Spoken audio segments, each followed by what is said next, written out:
Hello students, मैं उत्सव कुमार आप सभी स्टूडेंट्स का आपके अपने यूट्यूब चैनल एनी टाइम पढ़ाई मंत्रा में आप सभी लोगों का स्वागत करता हूं। मैं आपको फिजिक्स का मोस्ट इंपॉर्टेंट क्वेश्चन को लेकर आया हूं जो आपके 12 बिहार बोर्ड के एग्ज़ाम के लिए बेहद ही इंपॉर्टेंट है। 99% संभावना रखिए कि ये क्वेश्चन आपको देखने ज़रूर मिलेंगे आपके एग्ज़ाम में। तो आप इस वीडियो को कंप्लीट देखिएगा। इसमें मैं आपको एटम्स एंड न्यूक्लियस से जो ऑब्जेक्टिव क्वेश्चन जो आपके एग्जाम में देखने को मिलेगा, मैं आपको यहाँ पर क्या करने वाला हूँ, बताने वाला हूँ। टोटल 55 ऑब्जेक्टिव क्वेश्चन है एटम्स एंड न्यूक्लियाई के। तो वीडियो स्टार्ट करने से पहले सबसे पहले आप इस वीडियो को लाइक कर लीजिए और साथ ही साथ इस चैनल को सब्सक्राइब कर सकते हैं। और इसके साथ ही साथ मेरे YouTube चैनल उत्सव मैथ्स को भी क्या कर सकते हैं, सब्सक्राइब कर सकते हैं। उत्सव मैथ्स का लिंक जो है इस वीडियो के डिस्क्रिप्शन में दे रखा है, आप वहां जाकर मेरे YouTube चैनल उत्सव मैथ्स को भी सब्सक्राइब कर सकते हैं। आइए दोस्तों, आज की क्लास को हम क्या करते हैं, स्टार्ट करते हैं। जिसमें पहला क्वेश्चन है कि रेडियो सक्रियता का मात्रक क्या होता है। तो रेडियो सक्रियता का जो मात्रक होता है वो क्या होता है, वो बेकुरल होता है। रेडियो सक्रियता का जो मात्रक होता है वो क्या होता है, बेकुरल होता है। यानी इसका सही ऑप्शन क्या होगा, ऑप्शन नंबर ए। दूसरा नंबर क्वेश्चन क्या बोल रहा है कि 1 AMU द्रव्यमान के तुल्य ऊर्जा क्या होगी। 1 AMU द्रव्यमान के तुल्य ऊर्जा क्या होती है, तो ये ऊर्जा होती है 931 MeV के क्या होती है, बराबर होती है। यानी इसका सही ऑप्शन क्या होगा, option number C. Question number 3, hydrogen bomb किस प्रक्रिया से संबंधित है। हाइड्रोजन बम जो बनता है वो किस प्रोसेस से बनता है। तो यानी इसका जो सही उत्तर होगा वो आपका ऑप्शन नंबर सी होगा, नाभिकीय विखंडन और नाभिकीय संलयन के रूप में हाइड्रोजन बम का क्या होता है। डाउट नट। अगर स्टूडेंट्स कोई भी क्वेश्चन में फंस गए हो तो क्वेश्चन को क्रॉप करो, मात्र 5 सेकंड में सॉल्यूशन मिलेगा। चाहे वो क्वेश्चन सीबीएसई बोर्ड का हो, बिहार बोर्ड का हो, क्लास 6 से 12, NEET IT JEE mains and advance का क्वेश्चन हो, फिजिक्स का क्वेश्चन हो, केमिस्ट्री का क्वेश्चन हो, मैथ का, बायोलॉजी का, कोई का भी क्वेश्चन अगर नहीं बन रहा है तो क्वेश्चन को क्रॉप करो, मात्र 5 सेकंड में सॉल्यूशन मिलेगा। क्लास 9 से 12 हिंदी इंग्लिश दोनों मीडियम में डेली लाइव क्लास चल रहा है डाउटनट पर। डेली 3 करोड़ छात्र डाउटनट से तैयारी कर रहे हैं, तो आज ही डाउनलोड कीजिए डाउटनट ऐप, लिंक डिस्क्रिप्शन में दिया गया है बनता है। आइए नेक्स्ट क्वेश्चन देखते हैं। यानी इसका जो सही उत्तर होगा तीसरा का वो ऑप्शन नंबर सी होगा। क्वेश्चन नंबर 4, क्षय गुणांक मतलब डी के कांस्टेंट का एसआई मात्रक क्या होता है। डी के कांस्टेंट का जो एसआई मात्रक होता है इसमें से कोई नहीं होता है। यानी इसका क्या होगा सही option, option number D.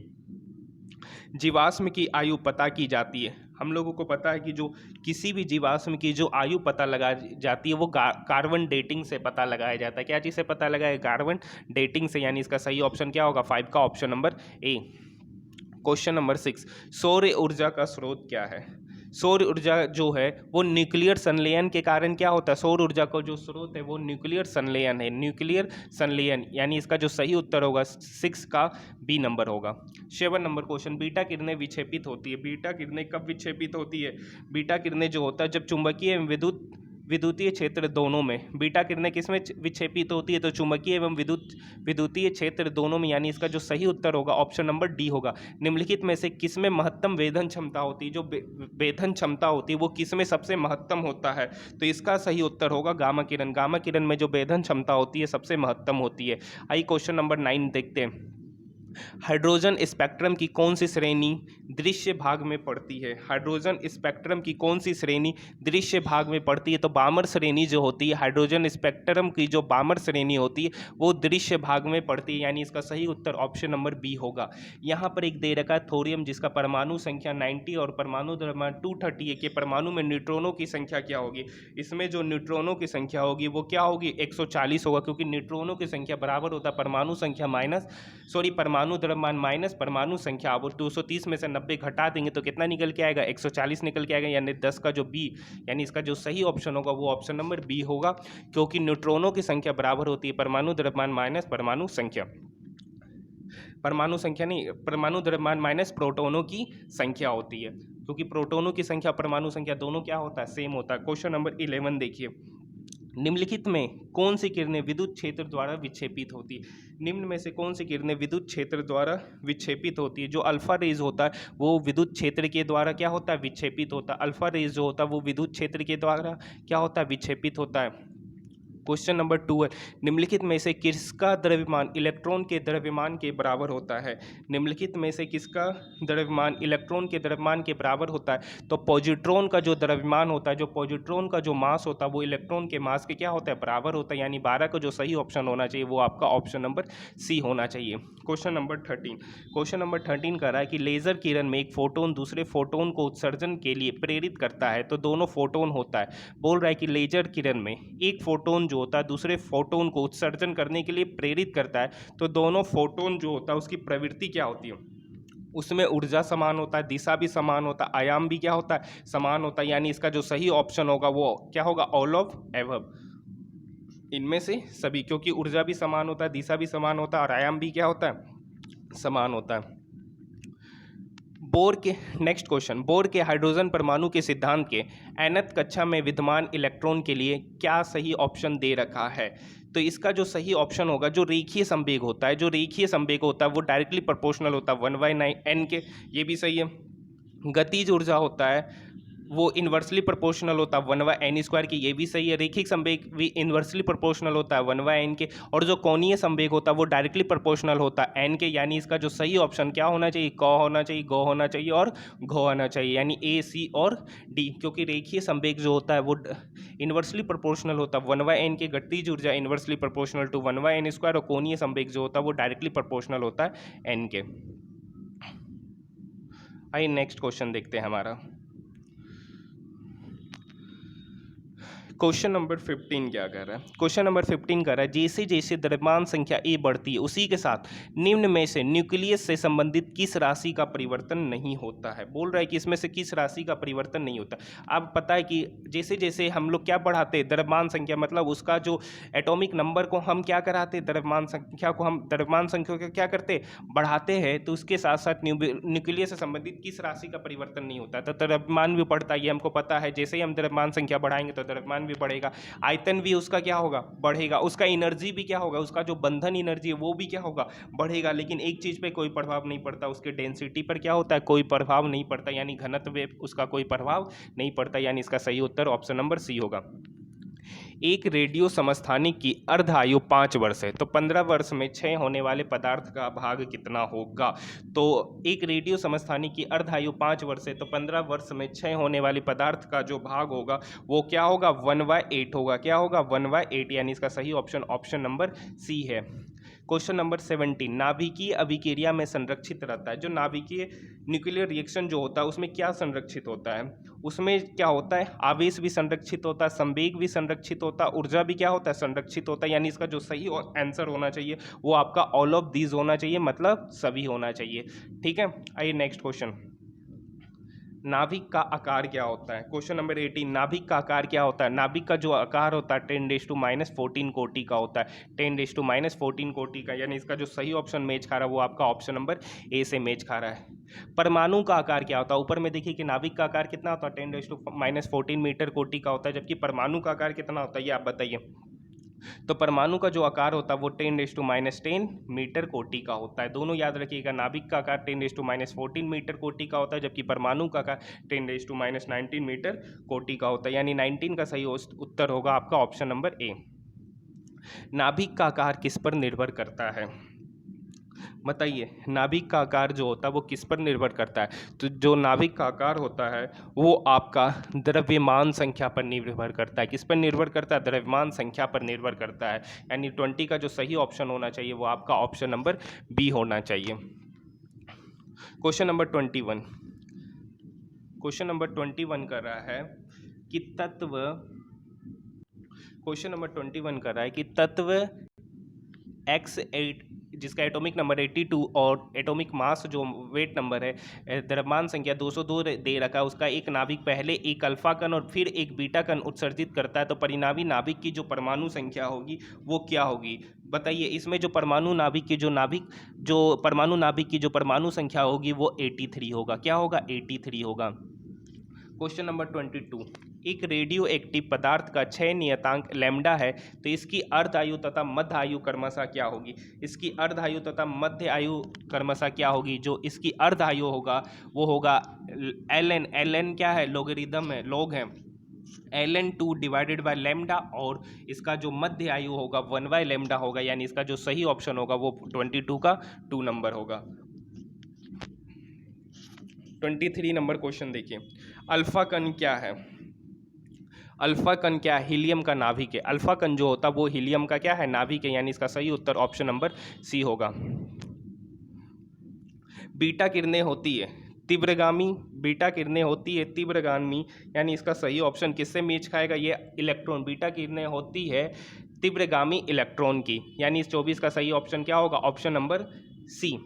25 number पूछ रहा है गामा किरणें का होता है, गामा किरणें का क्या होता है? गामा किरणें का क्या होता है? तो गामा किरणें का जो आवेश होता है वो शून्य होता है, द्रव्यमान भी क्या होता है? शून्य होता है, मतलब चार्ज भी शून्य होता है, मास भी क्या होता है? शून्य होता है, यानी इसका सही आंसर ऑप्शन नंबर ए होना चाहिए। रीडबर्ग नियतांक की विमा क्या है? रीडबर्ग नियतांक की जो विमा होती है वो T-1 होती है। क्या होती है? T-1 होती है। रीडबर्ग नियतांक की जो विमा होती है वो T-1 होती है, यानी उसमें M और L क्या होना चाहिए? 0 होना चाहिए, और T कितना होना चाहिए? -1, यानी 26 का जो सही उत्तर होना चाहिए वो आपका ऑप्शन नंबर बी से क्या हो रहा है? मैच खा रहा है। पूछ रहा है रीडबर्ग नियतांक का मान कितना होता है? रीडबर्ग नियतांक का जो मान होता है वो बराबर होता है 1.097 इंटू 10⁻7 पर मीटर के बराबर होता है, पर मीटर के बराबर होता है, यानी इसका सही ऑप्शन ऑप्शन नंबर बी होगा।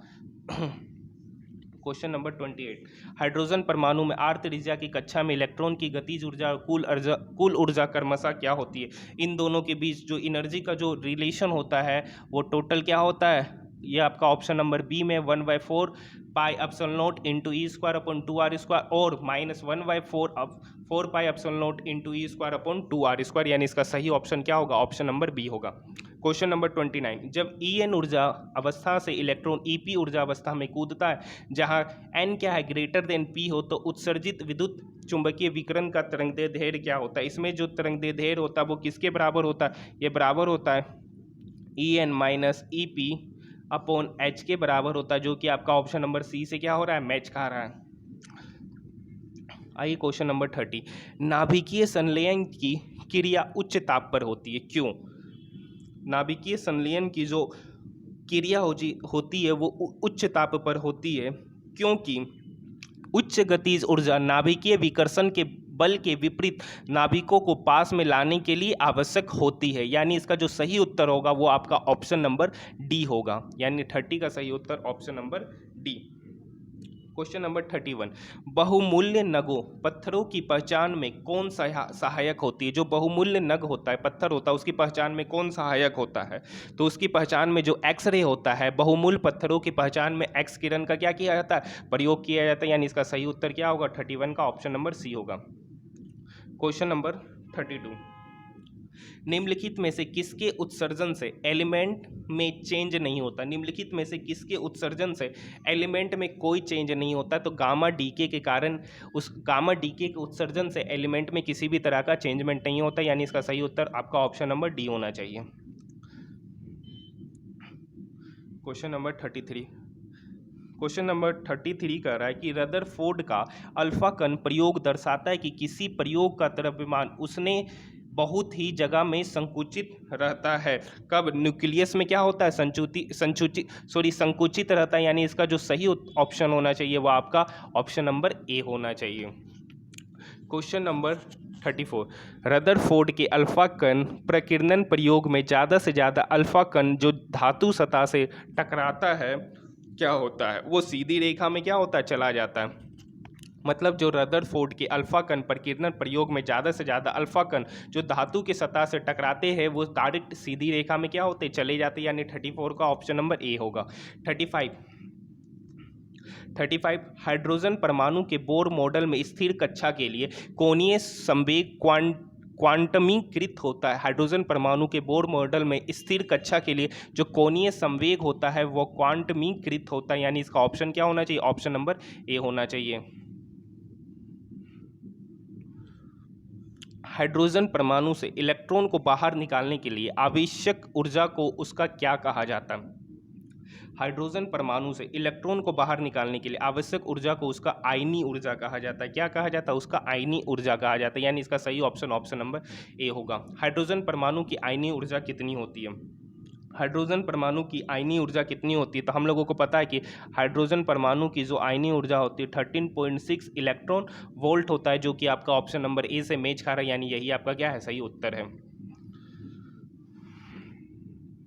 38 नंबर क्वेश्चन कर रहा है, हाइड्रोजन परमाणु द्वारा उत्सर्जित ऊर्जा जब इलेक्ट्रॉन की कक्षा संख्या 3 से कक्षा संख्या 2 पर आता है का तरंगदैर्ध्य अवस्थित होता है। कह रहा है क्वेश्चन कि हाइड्रोजन परमाणु द्वारा जो उत्सर्जित ऊर्जा जब इलेक्ट्रॉन की जो कक्षा होती है 3 से कक्षा संख्या 2 पर आती है तो तरंगदैर्ध्य अवस्थित होता है। तो तरंगदैर्ध्य जो होता है, वेवलेंथ होता है, वो कहाँ पर अवस्थित होता है? वो दर्शनीय परास में क्या होता है, अवस्थित होता है। यानी इसका जो सही उत्तर होगा वो आपका 38 का ऑप्शन नंबर बी होगा।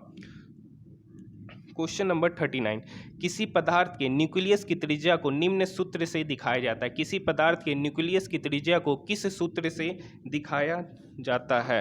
तो ये क्या होगा, जो कैपिटल आर होता है वो बराबर होता है आर नोट इंटू ए पे पावर 1/3 के क्या होता है, बराबर होता है। यानी 39 का जो सही उत्तर होना चाहिए वो आपका ऑप्शन नंबर ए होना चाहिए। क्वेश्चन नंबर 40, जब किसी भारी पदार्थ की कक्षा में इलेक्ट्रॉन का ट्रांजिशन होता है तब एक्सरेज की उत्पत्ति होती है। क्या कह रहा है कि जब किसी भारी पदार्थ की कक्षा में इलेक्ट्रॉन का ट्रांजिशन होता है तब एक्सरेज की उत्पत्ति होती है। कहाँ पर एक्सरेज की उत्पत्ति है? तो जो उसका इंटरनल ऑर्बिट होता है वहाँ पर एक्सरेज की क्या होती है, उत्पत्ति होती है। मतलब अंतः कक्ष में एक्सरेज की क्या होती है, उत्पत्ति। यानी इसका जो सही उत्तर होगा वो आपका ऑप्शन नंबर बी, यानी 40 का बी। क्वेश्चन नंबर 41, गामा किरणें की उत्पत्ति किसके नाभिक द्वारा की जाती है? गामा किरणें की जो उत्पत्ति होती है किसके नाभिक द्वारा की जाती है? तो रेडियो सक्रिय पदार्थ के नाभिक के द्वारा गामा किरणों की उत्पत्ति क्या होता है, की जाती है। यानी इसका जो सही उत्तर होना चाहिए वो 41 का ऑप्शन नंबर ए होना चाहिए। क्वेश्चन नंबर 42, किसी रेडियो सक्रिय विघटन में अल्फा कण, बीटा किरण, गामा किरणें उत्सर्जित होती है। इनमें से किसकी आयोनाइजेशन करने की क्षमता सबसे अधिक होती है? पूछ रहा है कि अल्फा कण, बीटा किरण और गामा किरण में किसके आयोनाइजेशन करने की क्षमता जो होती है वो सबसे अधिक होती है। किसकी होती है? तो अल्फा कण के जो आयोनाइजेशन करने की जो क्षमता होती है वो सबसे अधिक होती है। यानी 42 का जो सही ऑप्शन होना चाहिए वो आपका ऑप्शन नंबर सी होना चाहिए। 43 नंबर क्वेश्चन कर रहा है, जब एक भारी न्यूक्लियस लगभग 2 समान न्यूक्लियस में टूटता है तब क्रिया को क्या कहा जाता है? कह रहा है कि जब एक भारी न्यूक्लियस लगभग 2 समान न्यूक्लियस में टूटता है तब उस क्रिया को क्या कहा जाता है?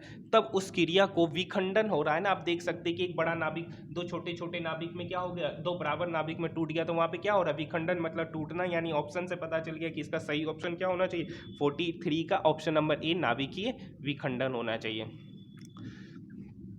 क्वेश्चन नंबर 44, जब 2 छोटे छोटे नाभिक आपस में विलय कर एक बड़ा नाभिक बनाता है तो इस क्रिया को क्या कहा जाता है? क्वेश्चन नंबर 44 कह रहा है कि जब 2 छोटी छोटी नाभिक आपस में विलय कर एक भारी नाभिक या बड़ा नाभिक बनाते हैं तो इस क्रिया को क्या कहा जाता है? आप देख सकते हैं कि छोटे छोटे नाभिक को मिला दिया गया, मतलब क्या किया गया, एक साथ लाया गया, मतलब संलयन किया गया। यानी इसका जो सही ऑप्शन होना चाहिए वो आपका 44 का ऑप्शन नंबर बी होना चाहिए।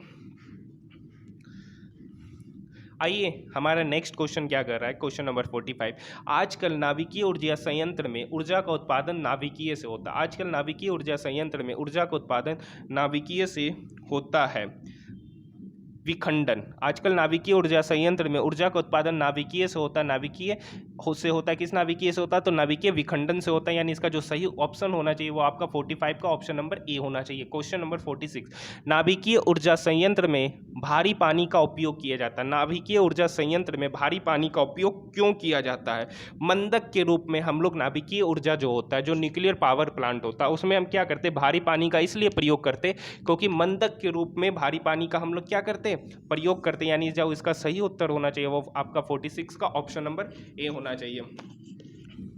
आप लोग सभी लोग इस वीडियो को क्या कीजिए, लाइक कीजिए, और साथ ही साथ मेरे यूट्यूब चैनल उत्सव मैथ्स को भी क्या कर सकते हैं, आप सब्सक्राइब कर सकते हैं। उत्सव मैथ्स के चैनल को भी आप क्या कर सकते हैं, सब्सक्राइब कर सकते हैं। इस चैनल का लिंक इस वीडियो के डिस्क्रिप्शन में दे रखा है, आप वहां जाकर उत्सव मैथ्स के चैनल को क्या कर सकते हैं, सब्सक्राइब कर सकते हैं। वहां पर मैं आपको मैथ भी पढ़ाता हूं।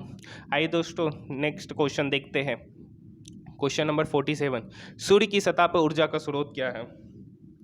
सूर्य की सतह पर जो ऊर्जा का स्रोत होता है वो नाभिकीय संलयन के कारण होता है। जो सूर्य की सतह पर जो ऊर्जा का जो स्रोत होता है वो नाभिकीय संलयन के कारण होता है। क्वेश्चन नंबर 48, भारत में नाभिकीय ऊर्जा संयंत्र द्वारा कहाँ ऊर्जा का उत्पादन किया जाता है? भारत में जो नाभिकीय ऊर्जा संयंत्र द्वारा कहाँ ऊर्जा का उत्पादन किया जाता है? तो इनमें से सभी जगह पर क्या किया जाता है? नाभिकीय ऊर्जा संयंत्र के द्वारा ऊर्जा का उत्पादन किया जाता है। तारापुर आपका महाराष्ट्र में और भारत का पहला नाभिकीय ऊर्जा संयंत्र है। नरोड़ा, कलपक्कम, ये तीनों जगह पर क्या किया जाता है? नाभिकीय ऊर्जा संयंत्र द्वारा एनर्जी मतलब बिजली को क्या किया जाता है? पैदा किया जाता है। यानी इसका जो सही उत्तर होगा वो आपका ऑप्शन नंबर डी होगा। आइंस्टीन के द्वारा दिया गया मात्रा एवं ऊर्जा के बीच में संबंध क्या था? आइंस्टीन ने एक मास एनर्जी रिलेशन दिया था। उसने बताया था कि एनर्जी जो होता है वो बराबर होता है m इंटू सी स्क्वायर के। ई बराबर जो होता है m इंटू सी स्क्वायर के, जो कि आपका ऑप्शन नंबर सी से मैच खा रहा है। यानी इसका सही उत्तर आपका ऑप्शन नंबर सी होगा।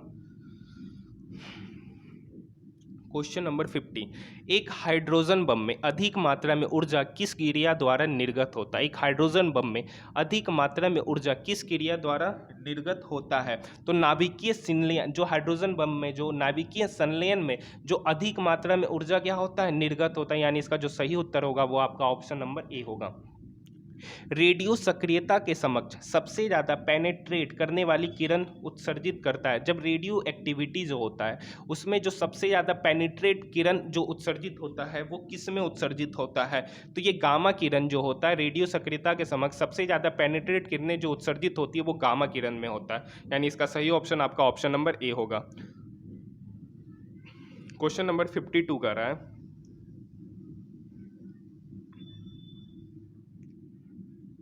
कि जब मास नंबर ए का मान बढ़ता है तब किसी नाभिक से संबंधित इनमें से कौन सी चीज़ नहीं बदलती है? बोल रहा है कि जब मास नंबर मतलब एटॉमिक मास क्या होता है? बढ़ता है, तब किसी मास नंबर मतलब द्रव्यमान संख्या क्या होता है? बढ़ता है, तब किसी नाभिक से संबंधित इनमें से कौन सी चीज़ नहीं बदलती? अब बताइए, जब एटॉमिक मास क्या हो रहा है? मास बढ़ रहा है तो द्रव्यमान बढ़ रहा है, पहला चीज़ ये भी सही है। अब द्रव्यमान बढ़ रहा है तो आयतन भी क्या होगा?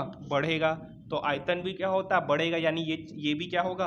चेंज करेगा। अभी हम ऊपर देखें कि डेंसिटी पे क्या होता है? कोई प्रभाव नहीं पड़ता। यानी 52 का सी पर क्या होगा? कोई प्रभाव नहीं पड़ेगा। एनर्जी भी क्या होगा? चेंज होगा। एनर्जी भी क्या होगा? चेंज होगा। लेकिन किस पर कौन सा कोई प्रभाव नहीं पड़ रहा है? तो घनत्व यानी डेंसिटी पे कोई भी प्रभाव नहीं पड़ता। यानी इसका जो सही उत्तर होगा वो आपका ऑप्शन नंबर सी होगा। ये पहले भी इस क्वेश्चन को क्या कर चुके? देख चुके ऊपर में। क्वेश्चन नंबर 53, भारी नाभिक में n/z, n बता रहा है न्यूट्रॉनों की संख्या, जेड जो है वो प्रोटोनों की संख्या को क्या कर रहा है? बता रहा है। तो बोल रहा है भारी नाभिक में n/z का अनुमान का मान ज़्यादा होता है। क्यों ज़्यादा होता है?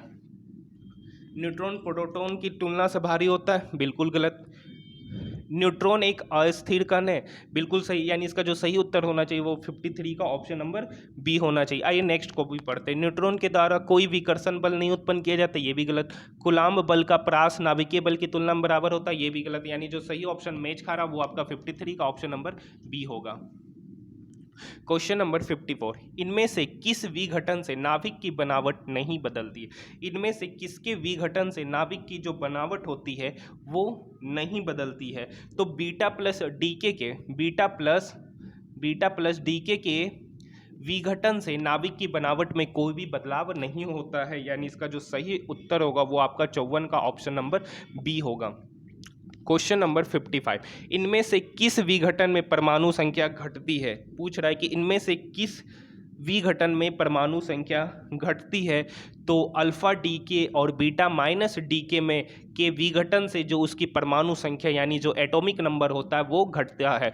पहला जो इसके पहले वाला क्वेश्चन था कि किसके विघटन से नाभिक की बनावट में कोई बदलाव नहीं होता है, तो वो बीटा प्लस डीके। अब अगली बार का जो क्वेश्चन पूछा यानी जो 55 है, किसके विघटन से परमाणु संख्या घटती है? तो अल्फा डीके और बीटा माइनस डीके से क्या होता है?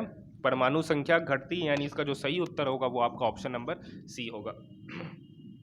तो आइए दोस्तों, आज हमारे ये ऑब्जेक्टिव एटॉमिक्स एंड न्यूक्लियाई का सारा ऑब्जेक्टिव आज क्या होता है? समाप्त होता है। आज के लिए इतना ही। धन्यवाद।